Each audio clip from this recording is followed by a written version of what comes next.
Well, here we are. I turned down here at the next block. Thanks, mister. I'll get off there.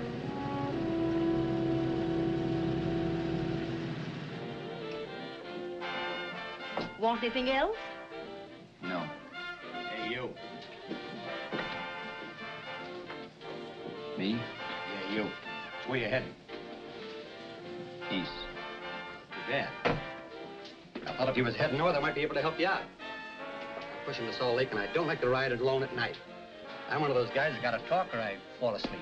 Oh. Sure, now, my partner, he's got Lou to keep him company, but I ain't got nobody at all. Where you coming from? West. Yeah, sure, I know, but where, L.A.? Maybe. Got a cousin out in L.A. You don't say. Yeah, he's been out. You're not much of a talker, are you? My mother taught me never to speak to strangers. Oh, a wise guy. So what? Okay, okay, don't get sore. Just trying to be sociable, that's all. Hey, Glamorous. You change for a dime, will you?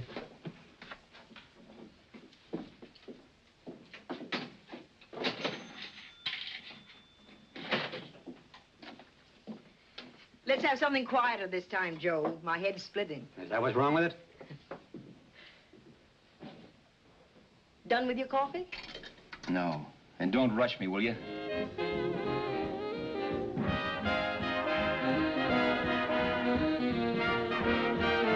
Hey, turn that off. Will you turn that thing off? What's eating you now? Yeah, what's eating you? That music, it stinks. Oh, you don't like it, huh? No, turn it off. Oh, wait a minute, pal. That was my nickel, see? This is a free country. And I play whatever I want to. Okay. Sure, and if you don't like it, you don't have to listen to it. And you can leave here anytime you want to. Okay, I'm sorry I asked. First good piece played tonight and you don't like it. Some people just ain't got any good taste.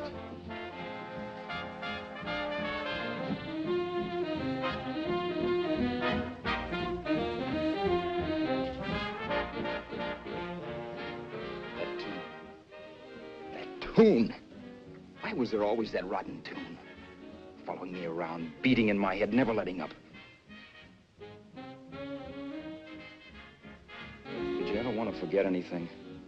Did you ever want to cut away a piece of your memory or blot it out? You can't, you know. No matter how hard you try. You can change the scenery, but sooner or later you'll get a whiff of perfume or somebody will say a certain phrase or maybe hum something. Then you're licked again.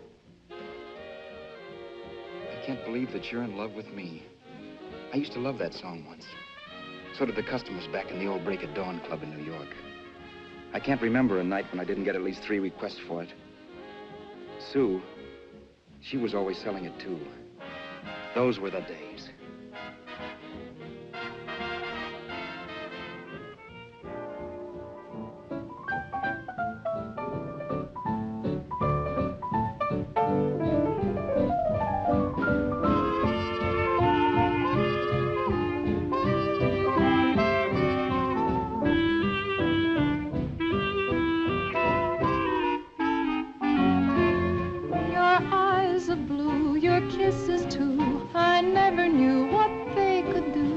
I can't believe that you're in love with me. You're telling everyone you know that I'm on your mind each place you go. They can't believe that you're in love with me. I have always placed you far above me. I just can't imagine that you love me. And after all is said and done, to think that I'm the lucky one, I can't believe that you're in love with me.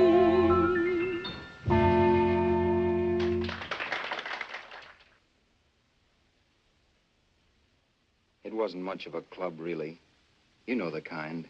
A joint where you could have a sandwich and a few drinks and run interference for your girl on the dance floor. I pounded the piano in there every night from 8 until the place closed up, which usually meant 4 in the morning. A good job as jobs went in those days. Then, too, there was Sue, who made working there a little like working in heaven. But how we felt about each other, well, there was nothing very unusual in that.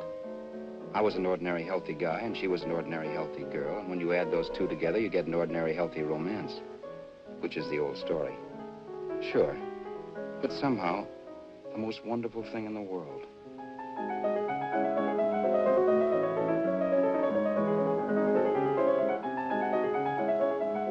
All in all, I was a pretty lucky guy.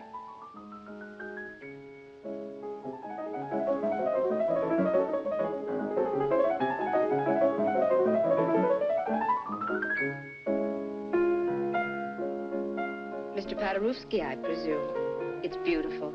You're going to make Carnegie Hall yet, Al? Yeah, as a janitor. I'll make my debut in the basement. I don't blame you for being bitter, darling, but you mustn't give up hope. Why, someday... Yeah, someday. If I don't get arthritis first. In the meantime, let's blow this trap.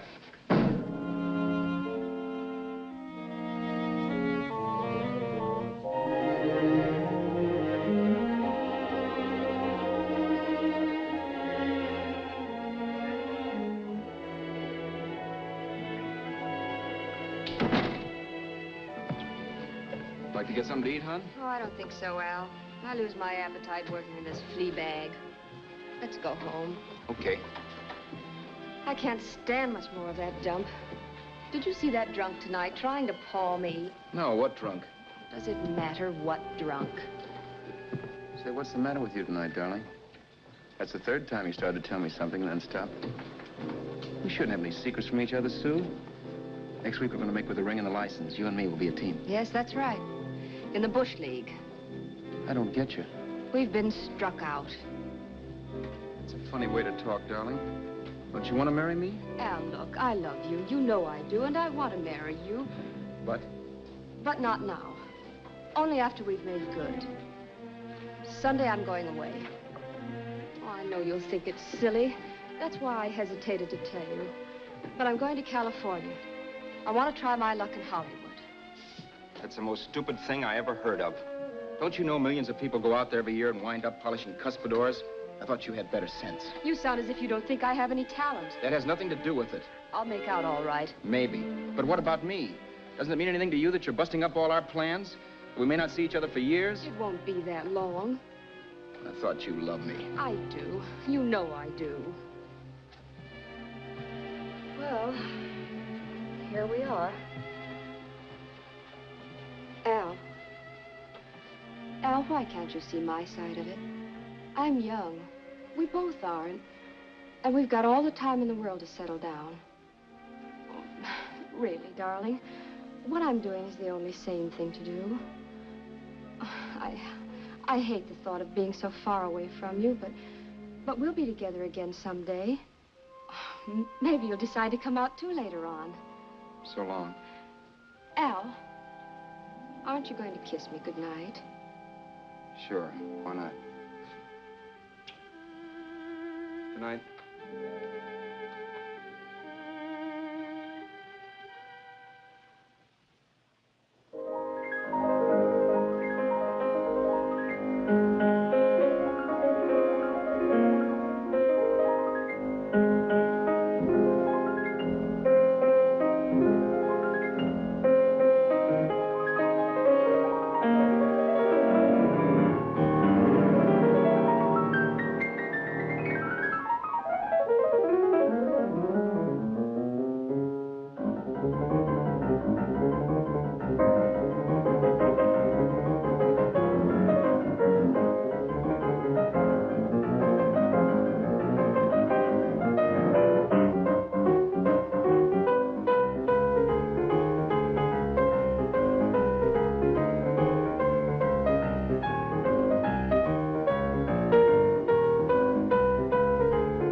Okay, Roberts. You hit the jackpot this time. $10. Thanks.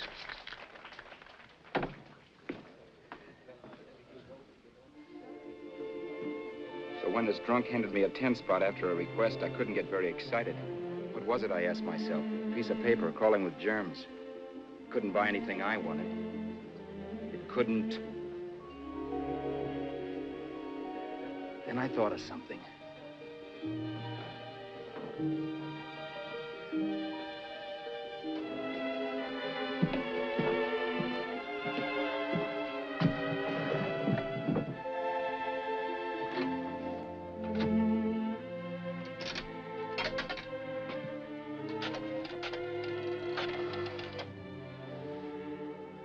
Long distance. I'd like to put a call through to Los Angeles. Miss Harvey. Sue Harvey, Harvey.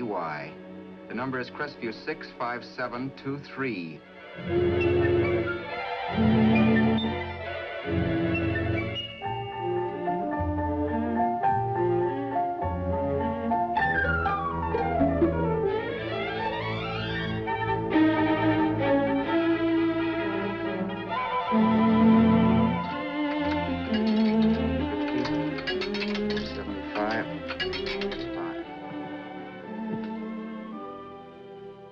Hello, Sue?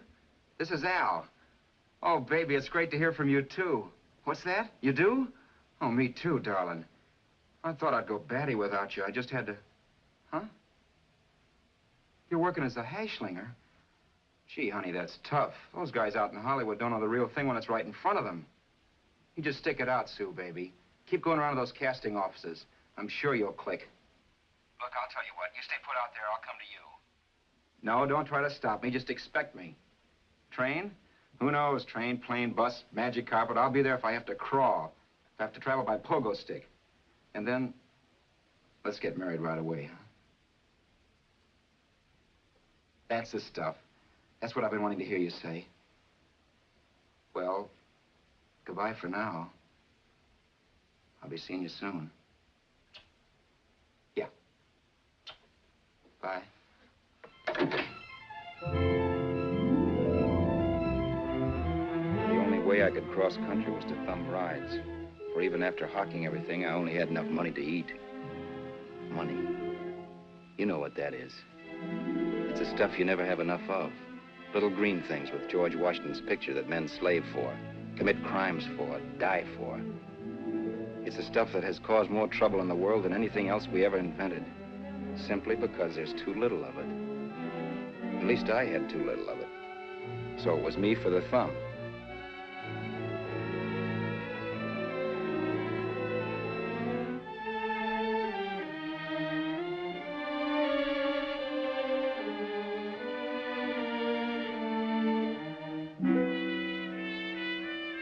Ever done any hitchhiking? It's not much fun, believe me. Oh, yeah, I know all about how it's an education and how you get to meet a lot of people and all that. But me, from now on, I'll take my education in college or in PS 62, where I'll send $1.98 in stamps for 10 easy lessons.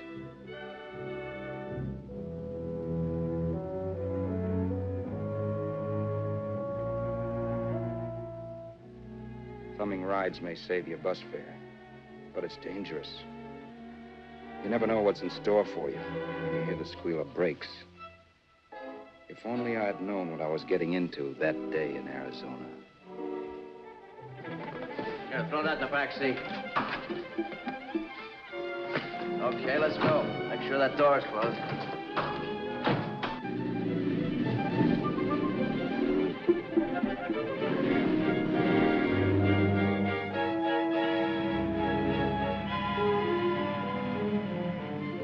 You know, Emily Post ought to write a book of rules for guys thumbing rides.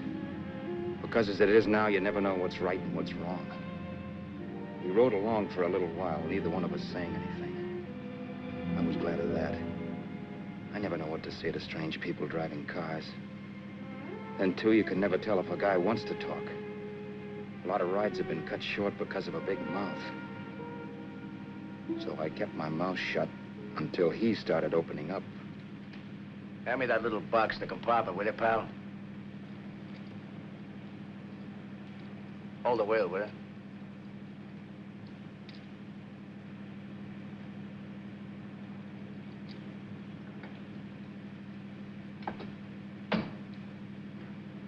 How far are you going? L.A. Well, you're really traveling, aren't you? Yeah, but I don't expect to make it for a couple of years at the rate I've been promoting rides. Not much luck, huh? Sure, all bad. Not many people stop for a guy these days. Afraid of a stick-up, maybe. Well, you can't blame him. Where you coming from? New York? Well, New York. You're in luck this time. I'm going all the way. Right through to Los Angeles. You drive a car? Sure. Whenever you're tired, let me know. I'll holler. I guess at least an hour passed before I noticed those deep scratches in his right hand. They were wicked. 3 puffy red lines about 1/4 of an inch apart. He must have seen me looking at them because he said, Beauties, aren't they? They're gonna be scars someday. What an animal. Whatever it was, it must have been pretty big and vicious to have done that. Right on both counts, New York. I was tussling with the most dangerous animal in the world. A woman. She must have been Tarzan's mate. Looks like you lost the bout. Certainly wasn't a draw. You know, there ought to be a law against dames with claws. Yeah. I tossed her out of the car in her ear. Was I wrong? Give a lift to a tomato, you expect her to be nice, don't you? Yeah.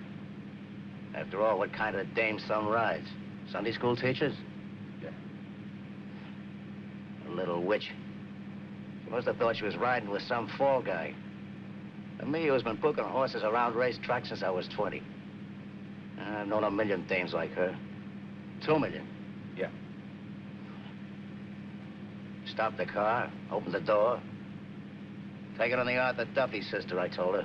That's the stuff. As I was done, huh? But if you want to see a real scar, brother, get a load of this. What?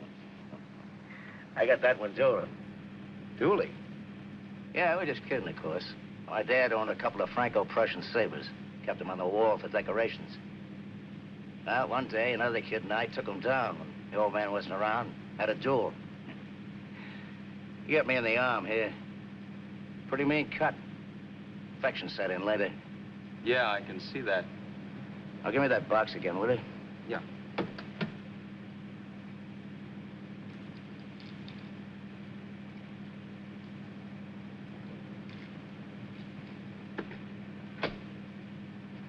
Pain made me lose my head, I guess.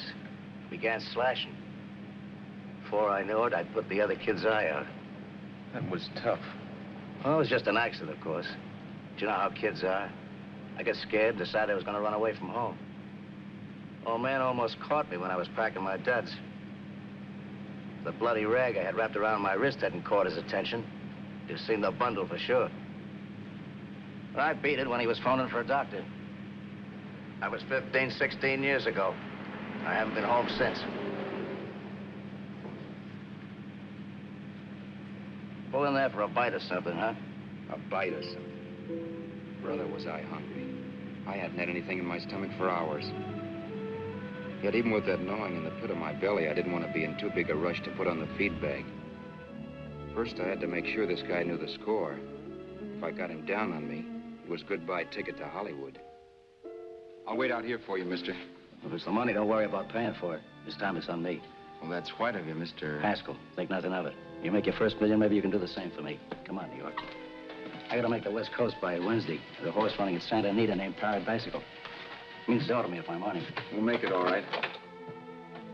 He did most of the talking during the half hour we were in the place. I ate. He rambled on about his old man, whom we hadn't heard from since he ran away as a kid. Now he happened to become a bookie. And then all about how he got rooked in Miami. One race, 38 grand. They cleaned out my book. How do you like that? That was tough luck. Yeah, and I'm supposed to be the smart guy. Well, you just wait. I'm going back to Florida next season with all kinds of jack. And you watch those stinkers run for cover. Want anything else? No, thanks. I've had plenty.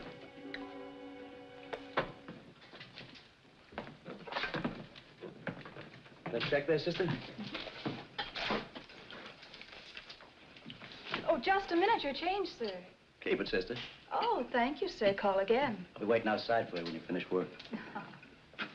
Sharp check, huh?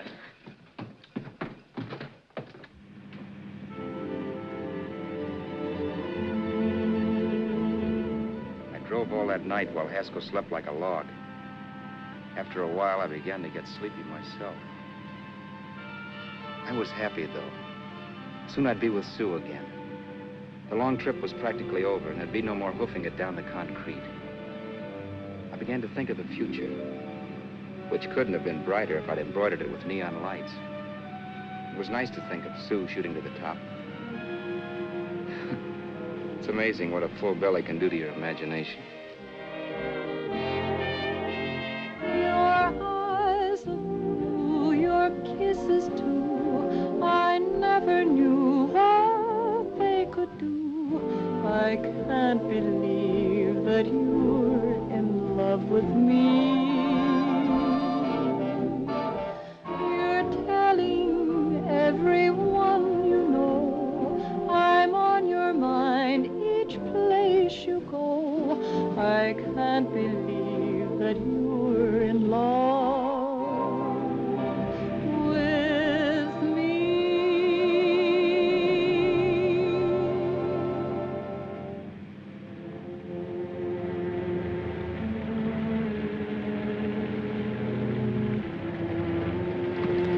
Mr. Haskell. Mr. Haskell. Mr. Haskell, wake up. It's raining. Don't you think we ought to stop and put up the top?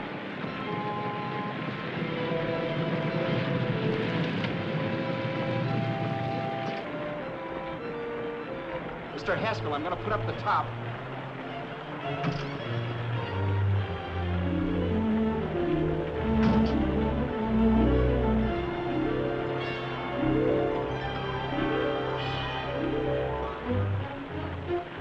Up until then, I'd done things my way. But from then on, something else stepped in and shunted me off to a different destination than the one I had picked for myself. For when I pulled open that door... Mr. Haskell, what's the matter? Are you hurt? Are you hurt, Mr. Haskell? Start your sermon. I'll listen to it. But I know what you're going to hand me even before you open your mouths. You're going to tell me you don't believe my story of how Haskell died and give me that don't make me laugh expression on your smug faces.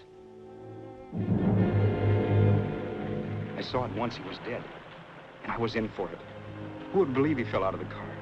Why, if Haskell came too, which of course he couldn't, even he would swear I conked him over the head for his dough. Yes, I was in for it. Instinct told me to run, but then I realized it was hopeless. There were lots of people back down the road who could identify me. That gas station guy and the waitress. I would be in a worse spot then, trying to explain why I beat it. The next possibility was to sit tight and tell the truth when the cops came. But that would be crazy. They'd laugh at the truth. And I'd have my head in a noose.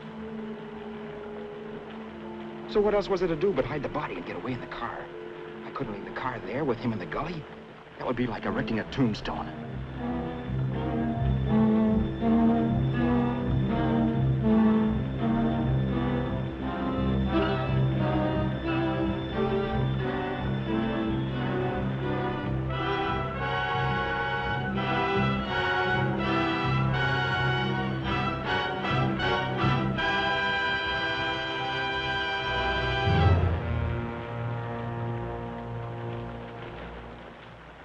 My idea was to cover him with brush, not to rob him.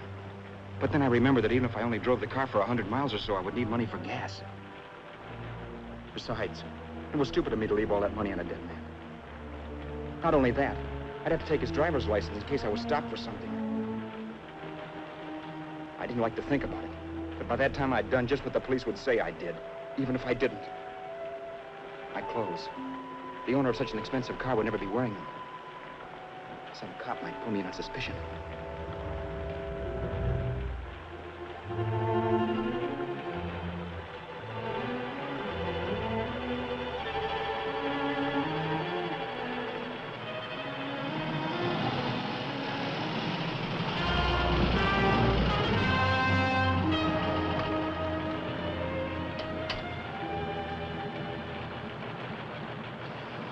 Hey, you, this your car? Don't you know better than to leave a car with the wheels halfway in the middle of the road? That's the way accidents happen. I'm sorry, officer. I was just putting up my top. I didn't think. Well, the next time, think. I'll let you go now, but watch your step in the future. I know that's a lonely stretch, but cars come by here once in a while, and we have plenty of crack-ups. Thanks, officer.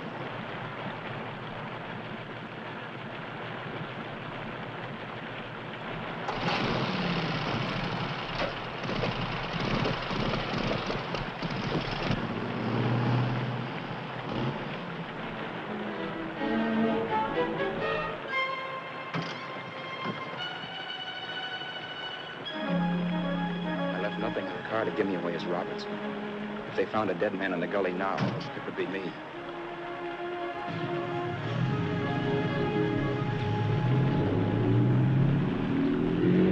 As I drove off, it was still raining. The drops streaked down the windshield like tears. I kept imagining I was being followed and that I could hear sirens back in the distance. Just how long it took me to cover the 60-odd miles to the California state line, I don't know. I lost all track of time. But the rain had stopped and the sun was up when I pulled up to the inspection station. Hello? Carrying any fruits or vegetables? No. Any livestock or poultry? No. I'd like to see your registration and driver's license, please. Anything in the baggage compartment? Just baggage. Charles Haskell, Jr., age 30, brown eyes, dark hair. Identifying marks, none. Are you Charles Haskell, Jr.? Yes. Well, remember, if you're employed and you stay over 30 days, you take out California plates. All right, officer, but I'll only be in the state a short while. Right, you can go now.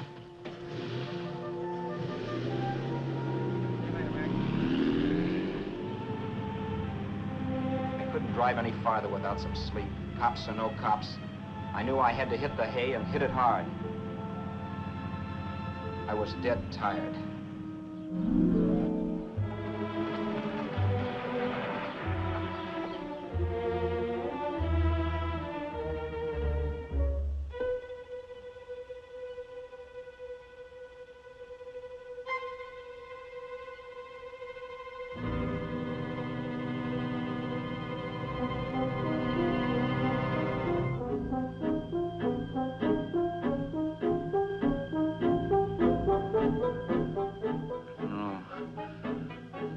Mr. Haskell. No.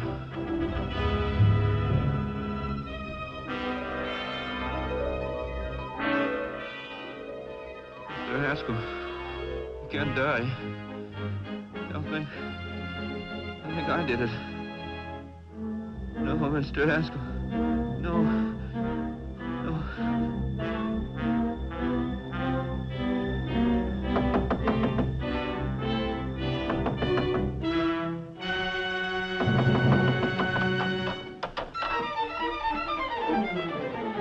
Who's there? It's the maid. Can I come in and clean? Later. In a half hour. All right, sir.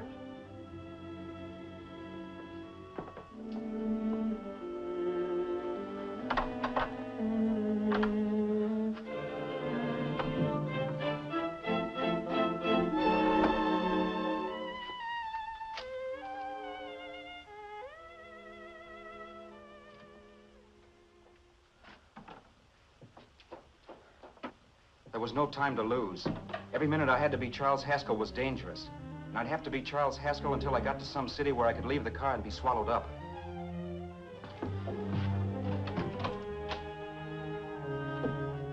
That meant driving the car as far as San Bernardino, maybe even to Los Angeles. In a little town, I might be noticed, but in a city, I should be safe enough. Then, after I ditched the car, I could go on to Sue. But those 5 minutes at the state line made me realize it might be a good idea to find out a little bit about Mr. Haskell. Then, if anybody asked me questions, I could give the right answers. The first thing I found out was that I had $768.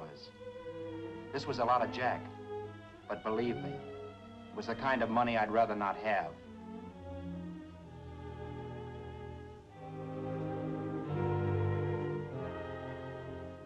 And then I found out from a letter Haskell was carting around in his bag that he wasn't the open-handed, easygoing big shot who went around buying dinners for strange hitchhikers. Before I got done reading it, I saw him more as a chiseler. It was written to his old man in California, the one he hadn't seen in so many years. In it, Haskell posed as a salesman of hymnals, of all things. It was easy to see where Haskell expected to raise a new stake for his book in Miami by rooking his old man. That was about all I found out from his effects, and it was enough. I told myself, maybe old man Haskell was lucky his son kicked off. He would never know it, but it saved him from taking a flyer in sacred literature preferred.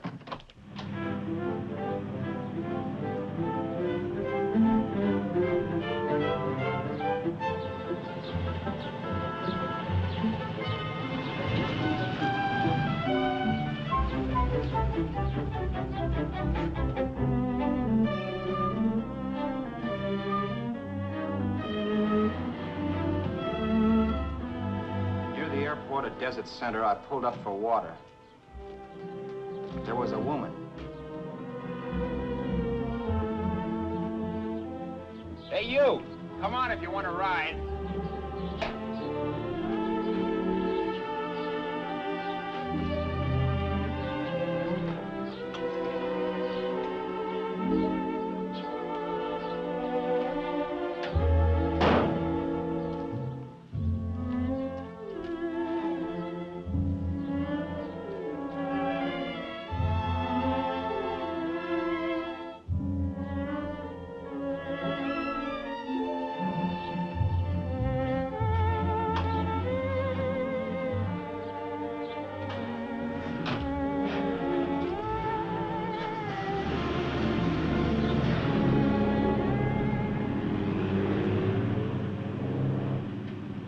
How far are you going? How far are you going? That took me by surprise, and I turned my head to look her over. She was facing straight ahead, so I couldn't see her eyes. But she was young, not more than 24. Man, she looked as if she'd just been thrown off the crummiest freight train in the world. Yet, in spite of this, I got the impression of beauty. Not the beauty of a movie actress, mind you, or the beauty you dream about when you're with your wife, but a natural beauty. A beauty that's almost homely because it's so real. Then suddenly she turned to face me. How far did you say you were going? Los Angeles? L.A.? L.A.'s good enough for me, mister. That's what I was afraid of. What'd you say? Oh, nothing, just thinking out loud. People get in trouble for doing that. What's your name? You can call me Vera if you like. You live in Los Angeles? No. Where are you coming from? Oh, back there. Needles? No. Oh, sure, Phoenix. You look just like a Phoenix girl. Are the girls in Phoenix that bad? The girl must have been pretty tired, because she fell asleep not 20 minutes after she stepped into the car. She lay sprawled out with her head resting against the far door, like Haskell. I didn't like that part of it much, but I didn't wake her up. It wasn't that this girl still worried me. I'd gotten over that funny feeling I had when she looked at me, which I put down as just my jangled nerves. With her eyes closed and the tenseness gone out of her, she seemed harmless enough.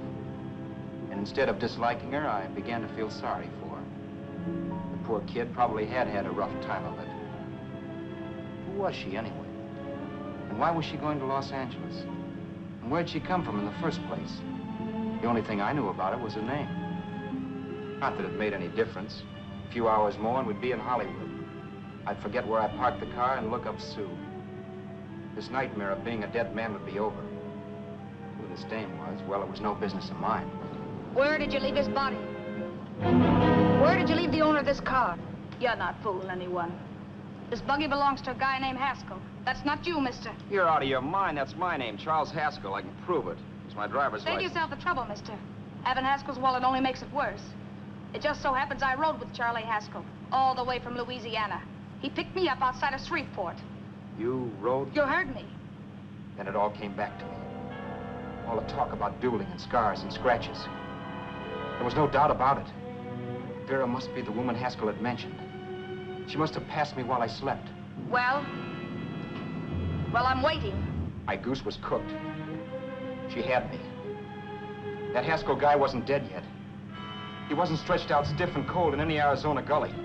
He was sitting right there in the car, laughing like mad while he haunted me. Well? There was nothing I could say. It was her move. Vera, whatever her name was just my luck picking her up on the road. It couldn't have been Helen, or Mary, or Evelyn, or Ruth. It had to be the very last person I should ever have met. That's life. Whichever way you turn, fate sticks out a foot to trip you.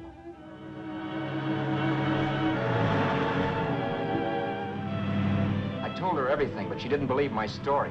I should have saved my breath. That's the greatest cock and bull story I ever heard. So he fell out of his car. Say, who do you think you're talking to, a hick? Listen, mister, I've been around, and I know a wrong guy when I see one. What'd you do, kiss him with a wrench? Now, wait a minute. What I told you was true. You see, that's why I had to do it. You think I killed him. Well, the cops would have thought so, too. Yeah, well, maybe they still think so. What makes you so sure I'll shut up about this? Vera, I'm innocent.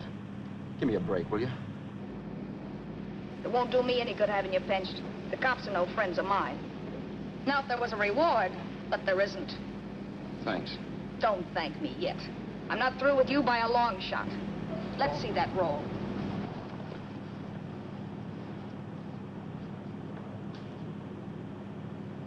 Is that all Haskell had? Isn't it enough? No, I thought he had more. Not that I know of. You can search me if you think I'm holding out on you. Well, maybe I will at that. He told me he was going to bet $3,000 on a horse named Paradisical on Wednesday at Santa Anita. He was stringing you along. He meant 300. Maybe. Sure, $3, 300. He was a piece of cheese, a big blowhard. Listen, mister, don't try and tell me anything about Charlie Haskell. Remember, I knew him better than you did. Okay, then you knew he was a four-flusher. That explains the $3,000 bet. I'm not so sure he didn't have that $3,000. Why should I believe you? You got all the earmarks of a cheap crook. Now, wait a Shut minute. up. You're a cheap crook and you killed him. For 2 cents, I'd change my mind and turn you in. I don't like you. All right. Don't get sore. I'm not getting sore. But just remember who's boss around here. If you shut up and don't give me any arguments, you'll have nothing to worry about. But if you act wise, well, mister, you'll pop into jail so fast it'll give you the bends. I'm not arguing. Well, see that you don't. You know, as crooked as you look, I'd hate to see a fella as young as you wind up sniffing that perfume that Arizona hands out free to murderers. I'm not a murderer. Of course you're not. Haskell knocked his own head off. He fell, that's how it happened, just like I told you. Sure, and then he made you a present of his belongings. I explained why I had to do that. Doesn't make a difference one way or another. I'm not a mourner. I liked Haskell even less than I like you. Yeah, I saw what you did to him. What do you mean? Well, scratches on his wrist. Sure, I scratched him. I'll say you did. So your idea was to drive the car a little way, maybe into San Bernardino, and then leave it. You weren't gonna sell it? Sell it? You think I'm crazy? Somebody else's car? See, all I want to do is leave it somewhere and forget I ever saw it. Not only don't you have any scruples, you don't have any brains. I don't get you. Maybe it's a good thing you met me. You'd have got yourself caught, sure. Why, you dope. Don't you know a deserted automobile always rates an investigation? Huh? Look, the cops find a car. Then they get curious. They wonder where the owner is. So, all right, they don't trace Haskell. They trace you. I never thought of that. The only safe way to get rid of the car is to sell it to a dealer. Get it registered under a new name. Say, stop at the next store. I want to get a bottle and do some shopping before we hit L.A. Okay. As soon as we find a place, I'll drop you off and pick you up later. Nothing doing. You're coming in, too. From now on, you and I are like the Siamese twins. Have it your way, but I don't get the point. The point is, I don't want you to get lost. I'm not going to beat it if that's what you're afraid of. I'll say you're not. Well, I'm going to see that you sell this car so you don't get caught. Thanks. Of course, your interest wouldn't be financial, would it? You would want a small percentage of the profits. Well, now that you insist, how can I refuse? 100% will do. Fine. I'm relieved. I thought for a moment you were going to take it all. I don't want to be a hog. A few hours later, we were in Hollywood. I was recognizing places Sue had written about. It struck me that far from being at the end of the trip, there was a greater distance between Sue and me than when I started out. Vera wasn't kidding with that Siamese twins crack. She rented a little apartment as Mrs. Charles Haskell. When I objected to this, she explained that it was on account of the car. A dealer might think something was funny if he called and found we were using different names.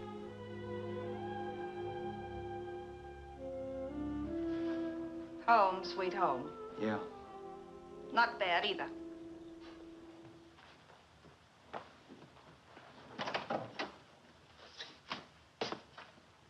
In case there's any doubt in your mind, I'll take the bedroom. Yeah. Sure is stuffy in here.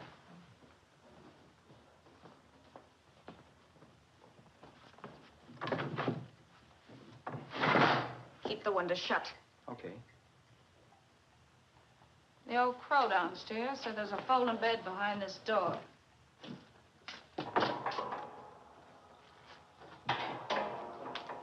You know how to work it? I invented it. Some joint. One can't have everything.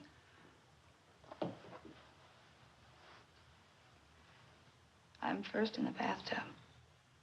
I don't know why, but I figured you would be.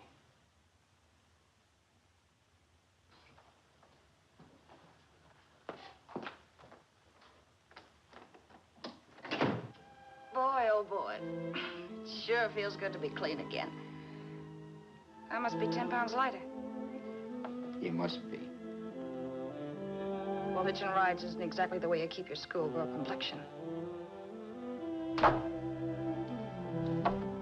I wish that guy with the sax would give up. Gets on my nerves. Forget it. Have a drink. Aren't you afraid I might take you up on it? If I didn't want to give you a drink, I wouldn't have offered it. Why be a sorehead, Roberts? You got yourself into this thing. You should be grateful I'm not turning you in. Why, if I wasn't regular, you'd be in the pen this minute, being photographed, fingerprinted, and being pushed around by the cops. So cheer up. Get rid of that long puss. Or is your conscience bothering you?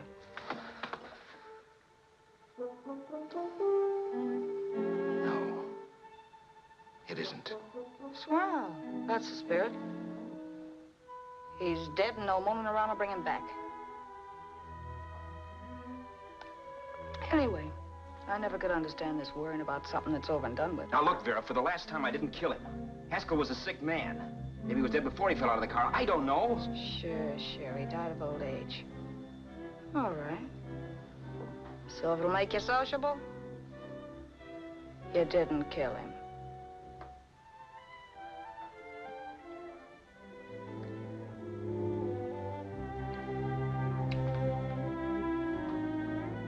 Thanks.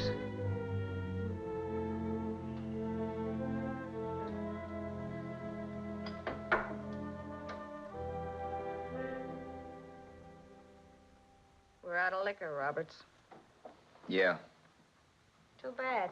I felt like getting tight tonight. Well, I think you succeeded. Am I tight? As a prima donna's corset. That's good. I wanted to get tight. Why?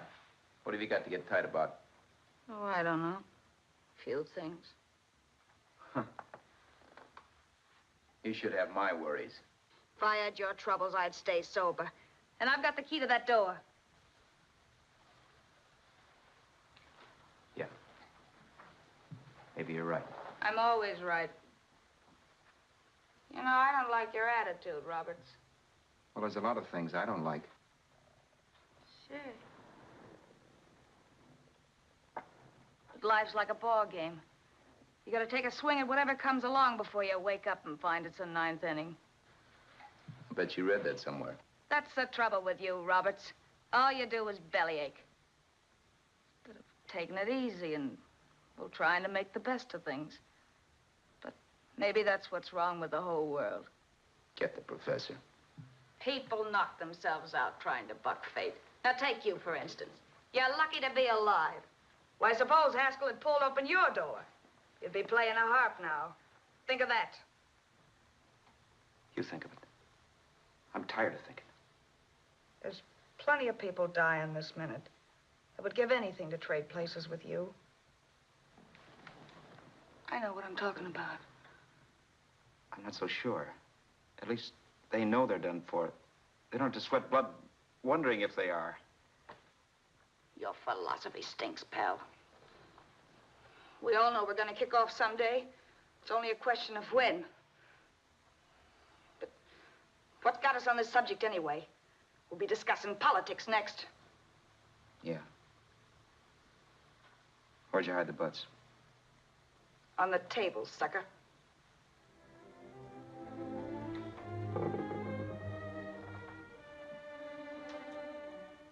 We bored each other with conversation for a couple of hours longer. Every 5 minutes, one of us was wishing we had another bottle or a radio or something to read. Then finally, we ran out of chatter. I know it's only 11 o'clock, but I want to get up early and make the rounds of the used car lots. No hurry about that. We got all the time in the world. Maybe you have, but if you think I want to stay cooped up in this place any longer than I have to, you're batty. It's not a bad place. Pay plenty for diggings like this in New York. I wouldn't like it if it was the Ritz.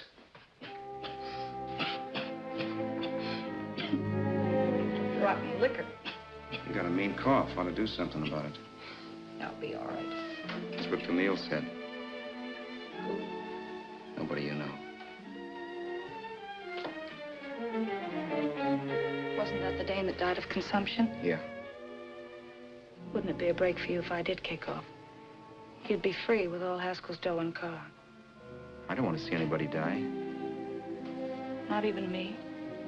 Especially not you. One person died of me. If you did, well, that's all I need. You don't like me, do you, Roberts? Like you. I love you. My favorite sport is being kept prisoner. After we sell the car, you can go to blazes for all I care, but not until then.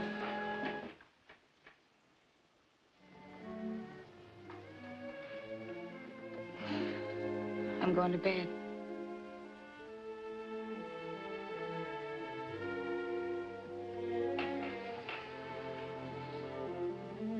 Good night, Roberts. Don't try and sneak away during the night. All the doors are locked. Anyway, if I find you gone in the morning, I'll notify the police. They'll pick you up. Don't worry, I know when I'm in a spot. Well, good night. I hope that portable rack isn't too uncomfortable for you. Don't lose any sleep over it, will you, Vera?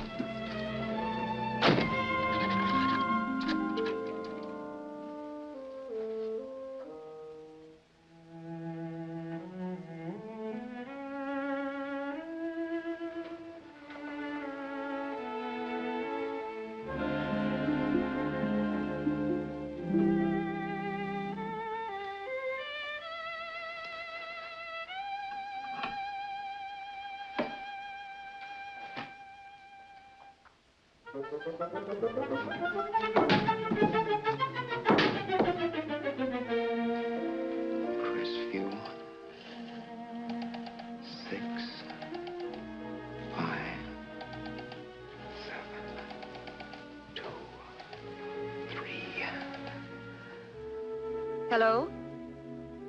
Hello? Hello? Hello?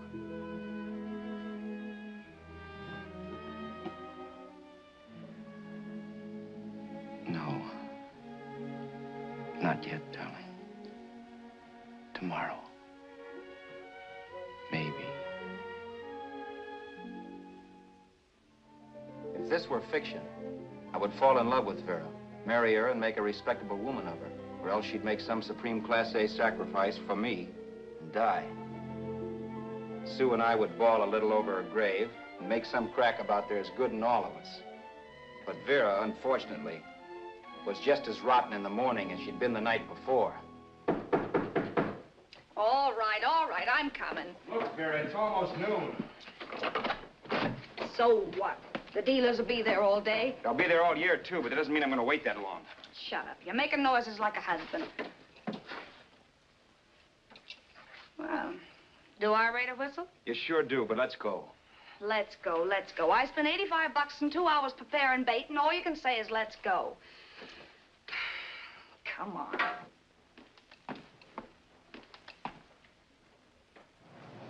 We passed a few used car lots last night down this way. What do you think we can get for this heap? I don't know. Plenty. You just let me handle everything. Think we can get $2,000? I don't know, but don't worry. I'll squeeze as much out of this guy as I can. If I let it go cheap without a fight, he might think we've stolen the car. And listen, don't make any slips and call me Roberts. That'll cook us. I don't need you to tell me that. You better just sit by and keep your mouth closed. Remember, we're both in the soup if anything happens. Forget it and drive. You're my wife, Vera Haskell. Look, after the deal's closed, let's go back to that place on Hollywood Boulevard, where I saw the fur jacket. I want to buy it. After the deal's closed, I'm saying goodbye to you. That's right, I forgot. I guess I'm getting kind of used to you. Well, that's a habit you can start breaking. Let's try this place in the middle of the block.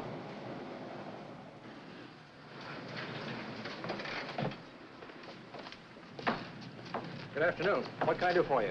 We're interested in selling a car. If the price is right. Well, if it's in good mechanical condition, it should blue book for about $1,600. Tony, take a look at this motor. $1,600. Are you kidding?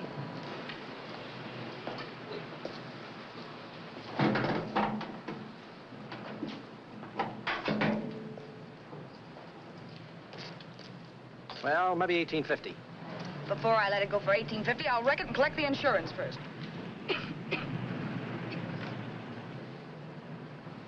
Lady, this motor's seen a lot of driving.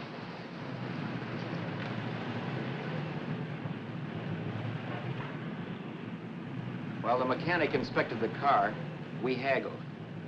At last, when we were all worn out, we hit a compromise. His price. Okay, it's a deal. All right, come in, we'll sign the papers. I have the ownership papers right here with me. Look, Vera, in the meantime, will you clean out the dash compartment? There may be some stuff in it. All right, darling. 1,850 bucks. That dirty crook.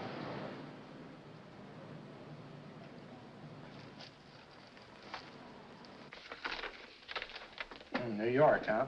Yeah. But you bought the car in Miami? Yeah. Well, now let's see about the insurance. We can either have it transferred or canceled. What kind of insurance do you have, Mr. Haskell? Well, aren't all the papers there? I don't see any. Surely you know what type of insurance you carry in the car. The name of the company? Yeah, but, Well, if you'll just tell me the name of the company, I'd be very glad to take care of all the details. well, Did you sign the papers yet? not yet. Well, don't. We're not selling the car. Oh, wait a minute, Mrs. Haskell. Come on, darling. What's the matter? You changed your mind? Yes, I'm sorry. I guess I have. But, Vera... Let's go.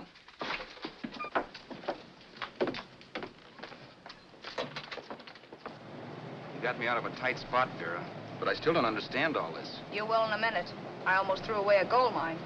1850 isn't to be sneezed at. The car doesn't book for as much as I thought. We're not selling the car. You want to keep it. Now, wait a minute, Vera. You said yourself I wouldn't be safe until the car was in someone else's name. I'd like to be free of this mess when I go. That's just it, Roberts. You're not going. There's a drive-in at the next corner. Pull in there and we'll get a bite to eat. And I'll explain. What is this, another one of your brilliant ideas?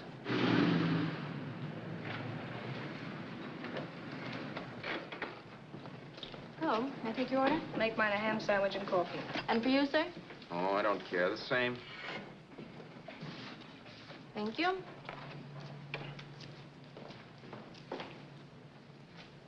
Get this, Vera. I've been pretty patient so far. I've done everything you asked me to do, but no more. Shut up. You've taken Haskell's money. And you can have the dough we get from selling the car. But you're not going to keep me a prisoner. It's a good thing I bought the paper. Take a look at that. Vera, I'm in no mood. Read that.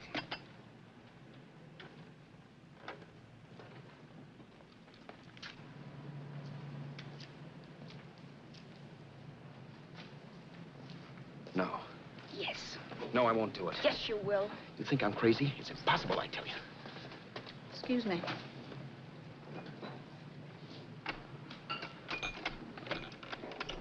Blow the horn when you're through. No one could possibly get away with an act like that. It'd be wise to me in a minute. Don't be yellow. You look enough like him. The same coloring and the same build. See how his clothes fit you? No kidding, you almost had me fooled for a while. Oh, grow up, Vera. Don't you think a father knows his own son? And there must be other relatives. The father won't have to know you. We'll wait till he gives up the ghost. He's an old geezer and he won't pull through. And as far as other relatives are concerned, they haven't seen you in 15 or 20 years. Eat. I'm not hungry. And I won't do it. It's not as tough as it sounds. Remember, you've got all kinds of identification. His car, letters, license. I could never get away with it. It's the stupidest thing I've ever heard. The old boy has scads of dough. Look in the paper there. Personal fortune assessed at over 15 million. He'll leave plenty, I tell you. Maybe he cut off his son. How do we know? It's out, Vera. I won't have anything to do with it. I think you will. Look, Vera, I'll do anything within reason. But not that. So forget it. Find yourself another stooge. You sap. You'll be fixed for the rest of your life as Charlie Haskell. You can take your inheritance and go away. No more worrying about the rent, no sweating, scheming, wondering where your next meal's coming from. Think about that, Roberts. Vera, please, you're talking too loud. On this, I'm splitting 50-50 with you. Sure, why not? We're both alike, both born in the same gutter. Now, take it easy, Vera. There's people around here. You don't know what you're talking about. We'll wait till we read that old man Haskell's dead. Then you show up. Like you read in New York that he was sick. No. Suppose he doesn't die. He will. I know he will. Something tells me. But as much as I insisted I would have no part of her scheme, Vera was taking it for granted I would. Neither of us had our mind on the cards as we played that night. I knew we were just trying to kill time between newspaper editions. This was a death watch for Vera. Maybe it was for me, too. Don't you realize if I'm caught, they'll want to know where I got the car and stuff, and they'll have me on a murder charge. If you're smart, you won't get caught. I knocked for 7. And if I'm caught, don't you realize you'll be out, too? 18 points, that gives me 30. How will I be out? You'll be out $1,850 we would have gotten on the car. Really, Vera, you'd be an awful chump if you threw away all that dough on a dizzy long shot. Let me sell the bus tomorrow. With the money it'll bring and what you've already got, a clever kid like you can run it up in no time. Then we'd both be in the clear. I'll be in the clear anyway. Maybe. Maybe. But if I got caught, I'd get good and sort you, you know. You mean you'd squeal? Well, no, not squeal exactly. Never mind what you meant. Even if you did tell the cops I was in on it with you, what could they do to me? They might give me the same medicine they gave you. Yeah. A rope. But I'm on my way anyhow. All they'll be doing will be rushing it.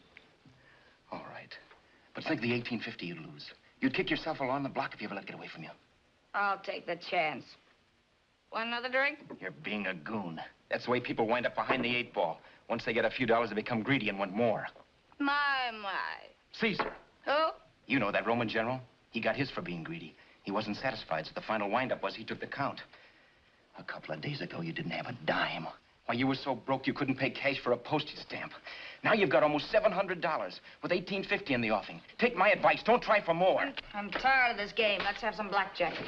Play solitaire. Okay, I will if that's the way you feel about it. That's the way I feel about it. Getting sore and throwing things won't help much, Roberts. I'm really doing you a favor. I help you out of a jam by keeping my mouth shut. I show you how to make some soft money. And what thanks do I get? Thanks. Sure.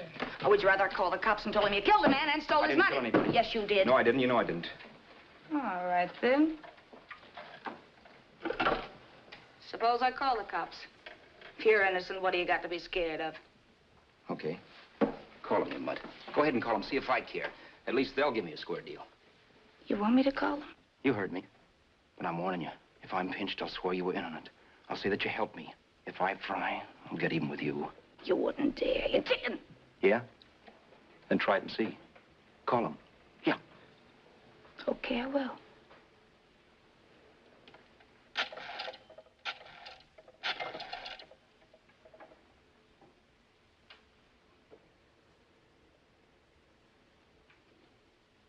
Information? I want the number of the Hollywood police station. Okay, I got it. Thanks. Wait a minute, Vera. You wouldn't do that. Oh, wouldn't I? Give me that and I'll show you if I would. Take it easy now. Let's talk this over. This was early in the evening, and the conversation, while hectic, was at least pitched low. But as the minutes passed, and more obstacles to her plan popped into my head, the air got blue. Each word coming from our lips cracked like a whip. I reminded her that as Charles Haskell, I didn't even know my mother's name, where I'd gone to school, the name of my best friend, whether I had an Aunt Emma or not, my religion, and if I'd ever owned a dog. I didn't even know what my middle initial stood for. I also pointed out that the real Haskell had a scar on his forearm. His people never saw that scar. He told me he ran away right after putting out the kid's eye. Yeah, but his father knew he was cut. It'd have to be some kind of a mark. So what? The old man's dead, or will be. I hope by tomorrow morning's papers. Anyway, you could cut yourself a little, couldn't you? Boy, for that kind of dough, I'd let you cut my leg off. You're drunk and you're crazy mad, Vera. Turn me in if you want to, but I won't get mixed up in this. Besides, how do we know? Haskell was such a phony. Maybe he wasn't the man's son at all. Maybe he just dreamed it up. Well, dream it or not, you won't be dreaming when the law taps you on the shoulder. There's a cute little gas chamber waiting for you, Roberts. And I hear extradition to Arizona's a cinch.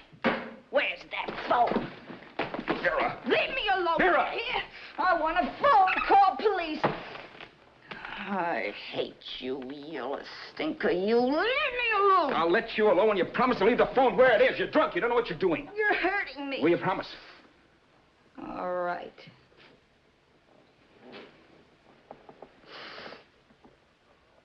You hurt me. I'm sorry, but... And it's hot in here. Open up a window. It's not hot. Don't tell me. Now, do you do it or do I do it? You're no gentleman, see? Yeah. All right. I'll open up the window. Vera!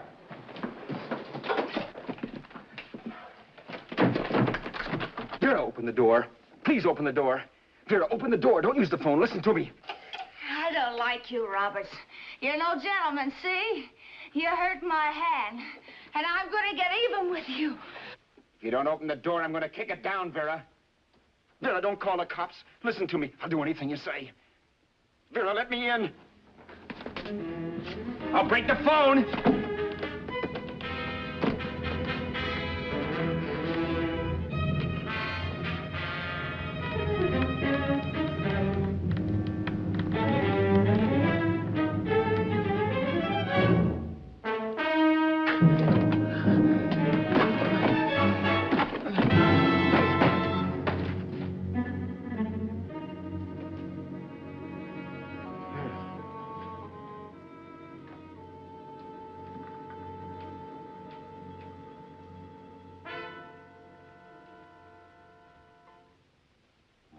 The world is full of skeptics.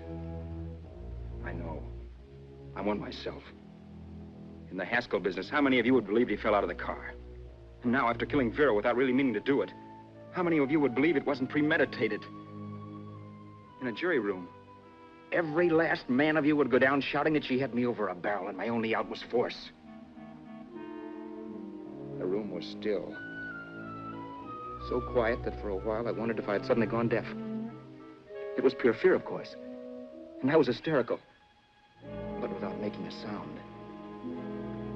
Vera was dead. And I was her murderer. Murderer. What an awful word that is. But I'd become one. I'd better not get caught. What evidence there was around the place had to be destroyed. And from the looks of things, there was plenty. Looking around the room at things we'd bought was like looking into the faces of 100 people who'd seen us together and who remembered me. This was the kind of testimony I couldn't rub out. No. I could burn clothes and hide bottles for the next 5 years. There'd always be witnesses. The landlady, for one. She could identify me. The car dealer, the waitress in the drive-in, the girl in the dress shop, and that guy in the liquor store. They could all identify me. I was cooked. Done for. I had to get out of there. While once I'd remained beside a dead body, planning carefully how to avoid being accused of killing him, this time I couldn't. This time I was guilty. Knew it. Felt it. I was like a guy suffering from shock. Things were whirling around in my head. I couldn't make myself think right. All I could think of was the guy with the saxophone and what he was playing. It wasn't a love song anymore. It was a dirge.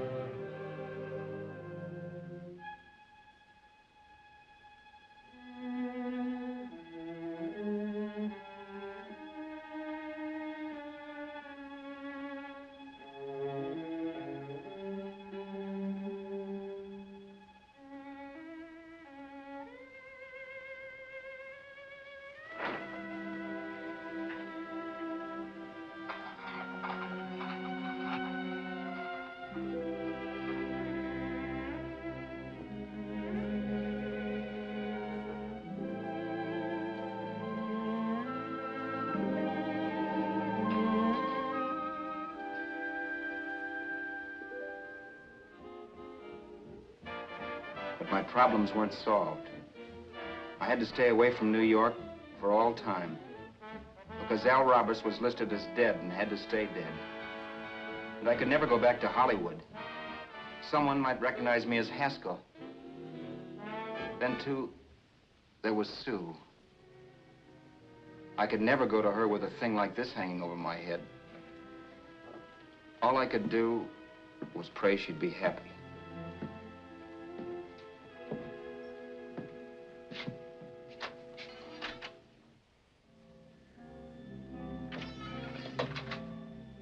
I was in Bakersfield before I read that Vera's body was discovered. And that the police were looking for Haskell in connection with his wife's murder. Isn't that a laugh? Haskell got me into this mess, and Haskell was getting me out of it. The police were searching for a dead man. I keep trying to forget what happened and wonder what my life might have been if that car of Haskell's hadn't stopped. But one thing I don't have to wonder about. I know. Someday a car will stop to pick me up that I never thumbed.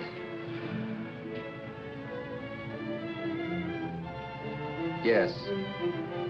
Fate, or some mysterious force, can put the finger on you or me for no good reason at all.